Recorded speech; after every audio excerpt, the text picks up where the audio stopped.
It occurred to me that all this time I've been recording the podcasts and then trying to find the time to make little audiograms for social media. And it occurred to me that I could just record little videos for you. That's what I do for everything else. In a sterling example of brains finding the easiest possible path, my easiest possible path here has been doing things the way that I've always done them. And I thought maybe it might be time for a switch up. Technology changes and so do we. So from now on, when I have space and capacity, the podcasts are going to be little videos I'm going to add up onto YouTube, as well as being available wherever you get your favorite podcast listenings from. So there's a little bit of a change there. I'd love to know your thoughts on it. So this week's podcast, we're working on the idea of where we put ourselves last. Where are we looking at ourselves and deprioritizing our own needs in the hope that someone else is going to notice what we're doing and kind of give us the accolades that we're not giving ourselves?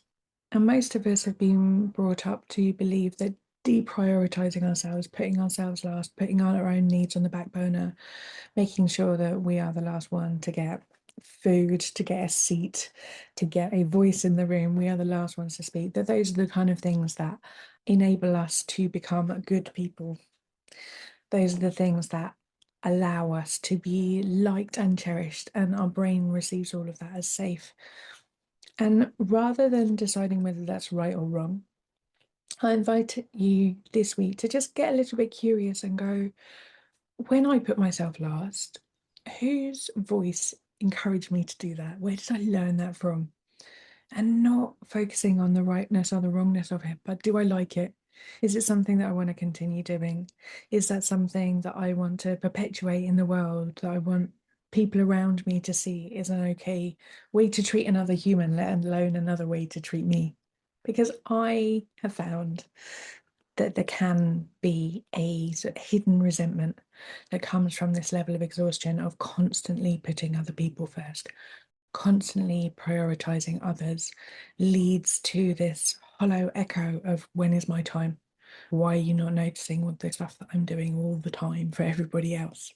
Chronic self-sacrifice leads us to feeling hungry, depleted, and frankly not like ourselves, because we are not showing us any kind of respect. And I'll be guessing that you're probably quite good at a lot of the things that are quite important to you: kindness, compassion, bravery, courage, putting the awareness of other people's well-being front and center. All of these things are things that are probably quite important to you. And when you're not prioritizing yourself, you're also sending the message out there that those things aren't important either. And even if you think that that isn't something that you specifically want to change right now, this idea of you don't want to be front and center, you don't want to be the first one in the queue for the buffet. Well, I don't know, maybe you're hungry, that's the image that's coming to mind.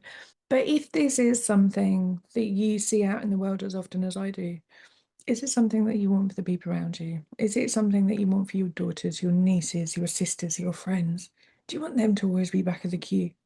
Because we can't have any grand sea change if it leaves you behind.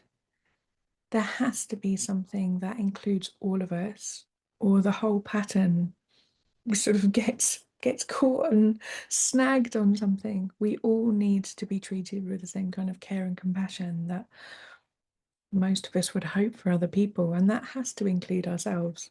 So this week, my very gentle homework that I offer to you, it's a little gift, is where could you practice taking up space? What could that look like for you? What could not always putting yourself right to the back of the queue? What might that look like in your everyday life? Find the smallest possible examples and see what practicing it might feel like in your body. Feel what objections might come up for you, and just notice what could be possible and where change might be a little bit easier in some areas of your life than others. Always here for all the feels that come up.